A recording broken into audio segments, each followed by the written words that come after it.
Hi hello friends, it's me spider and welcome back to our channel. കഴിഞ്ഞ ദിവസം ദളപതി വിജയും അജിത്തും തമ്മിൽ നടന്നൊരു വിഷയത്തെ പറ്റിയും ലിയോ ഫിലിമിനെതിരെ കഴിഞ്ഞ 3-4 ദിവസമായി നടക്കുന്ന ഒരു വിമർശനത്തെ പറ്റിയുമാണ് നമ്മൾ ഈ വീഡിയോയിൽ ചർച്ച ചെയ്യാൻ പോകുന്നത്.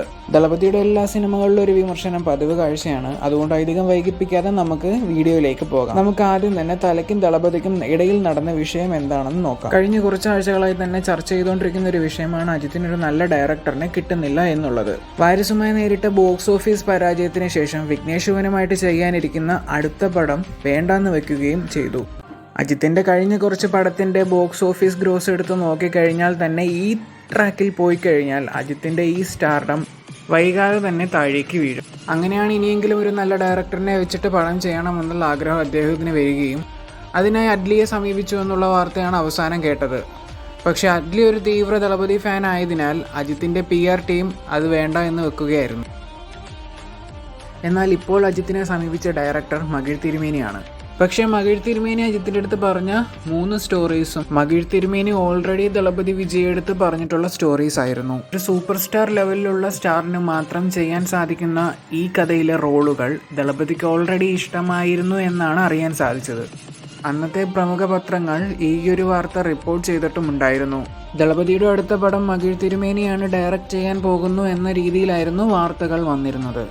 പക്ഷേ ദളപതി ഓൾറെഡി കമ്മിറ്റ് ചെയ്ത ചില പ്രോജക്റ്റുകളുടെ കമ്മിറ്റ്മെൻറ്റ്സ് കാരണമാണ് അന്നത്തെ ഇവരുടെ രണ്ടുപേരുടെയും പ്രോജക്റ്റ് നടക്കാതെ പോയിരുന്നത്.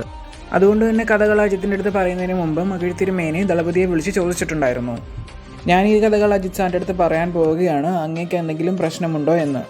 അപ്പോൾ ദളപതി ലാഘവത്തോടുകൂടി പറഞ്ഞു അത്രേ, അത് നിങ്ങളുടെ ഭാവനയിൽ സൃഷ്ടിച്ച കഥയാണ്, അതുകൊണ്ട് തന്നെ അത് ആര് ചെയ്യണം ആര് ചെയ്യണ്ട, ആര് നായകനാകണം ആര് നായകനാകണ്ട എന്ന് തീരുമാനിക്കാനുള്ള പൂർണ്ണ അവകാശവും ഉത്തരവാദിത്വം നിങ്ങളുടേത് മാത്രമാണ്.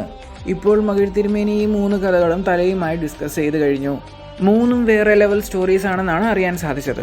മറ്റു താരങ്ങളെ പോലെ തനിക്ക് കോമ്പറ്റീഷൻ നൽകാൻ സാധ്യതയുള്ള നടന്മാരുടെ വളർച്ചയിൽ അസൂയപ്പെടുന്ന ആളല്ല ദളപതി. അദ്ദേഹം സാധാരണ പറയാറുള്ളത് പോലെ അദ്ദേഹത്തിൻ്റെ കോമ്പറ്റീറ്റർ അദ്ദേഹം തന്നെയാണ് എന്ന് തെളിയിക്കുന്നൊരു സംഭവം കൂടിയായിരുന്നു ഇത്. അപ്പോൾ ഗൈസ്, അടുത്ത എന്താ പറയാനുള്ളതെന്ന് വെച്ച് കഴിഞ്ഞാൽ ലിയോ മൂവി ഇപ്പോൾ നേരിട്ടുകൊണ്ടിരിക്കുന്ന പ്രശ്നത്തെ പറ്റിയാണ്. ലിയോ ഒരു ഇംഗ്ലീഷ് പേരാണ്, ലിയോ ബ്ലഡി സ്വീറ്റ് എന്നുള്ളത് ഒരു ഇംഗ്ലീഷ് പേരാണ്. അതുകൊണ്ട് അത് മാറ്റി ഒരു തമിഴ് പേര് വെക്കണമെന്നുള്ള വാദവുമായിട്ടാണ് ഇപ്പോൾ ചിലർ രംഗത്തെത്തിയത്. അല്ലെങ്കിൽ തന്നെ ഷാറുഖും ദളപതിയും പോലുള്ള സൗത്തും നോർത്തും ഭരിക്കുന്ന താരരാജാക്കന്മാരുടെ പടങ്ങളിൽ എന്തെങ്കിലും ഒരു കുത്തിത്തിരിപ്പ് കണ്ടുപിടിച്ച് തങ്ങൾ ജീവിച്ചിരിപ്പുണ്ട് എന്ന് കാണിക്കാനായിട്ട് കുറച്ച് മാതൃഭാഷാ സ്നേഹികളും രാഷ്ട്രബോധവാദികളും ഇവിടെ കേരളത്തിലാണെങ്കിൽ സിനിമ അഭിനയ മൂല്യ പ്രമാണിമാരും തലവെക്കുന്ന ഒരു സമയം കൂടെയാണല്ലോ ഇത്. ഇതിനെ ഇംഗ്ലീഷിൽ അറ്റൻഷൻ സീക്കിംഗ് എന്നും മലയാളത്തിൽ കഴപ്പെന്നും പറയും. അതുകൊണ്ട് തന്നെ അവരുടെ പേര് ഞാൻ ഇവിടെ വെളിപ്പെടുത്തുന്നില്ല. ഇത്തരം വിവാദങ്ങൾ ഇല്ലാതെ തന്നെ ഇപ്പോൾ ഒരു വിജയ് ഫിലിം ഇറങ്ങുന്ന ഒരു ഹരമില്ലാത്തൊരു പരിപാടി തന്നെയാണെന്ന് വേണമെങ്കിൽ നമുക്കിപ്പോൾ പറയാം. കാരണം ഇപ്പോൾ ഒരു വിവാദം ഉണ്ടായാൽ ആ പടത്തിൻ്റെ ഹൈപ്പും അതുപോലെ തന്നെ കൂടുന്നത് നമുക്ക് കാണാം. മുമ്പ് ഇതുപോലെ 3 പേര് മാസ്റ്ററിൻ്റെ ഷൂട്ടിംഗ് ഒന്ന് നിർത്താൻ ശ്രമിച്ചതാണ്. പിന്നീട് എന്താണ് സംഭവിച്ചതെന്ന് നമുക്ക് നന്നായിട്ട് അറിയാം. അതുകൊണ്ട് വിമർശിക്കുന്നവരൊക്കെ ഓൺലൈനിലിരുന്ന് വിമർശിച്ചോട്ടെ, പുറത്തിറങ്ങിയ മറ്റു രാഷ്ട്രീയക്കാർക്കെതിരെ വിമർശിക്കുന്നത് പോലെ ദളപതിക്കെതിരെ വിമർശിക്കുന്നത് അത്ര ആരോഗ്യപരമായിട്ട് നല്ല കാര്യമല്ല എന്ന് പറഞ്ഞുകൊണ്ട് it's me spider signing off and don't forget to subscribe and like.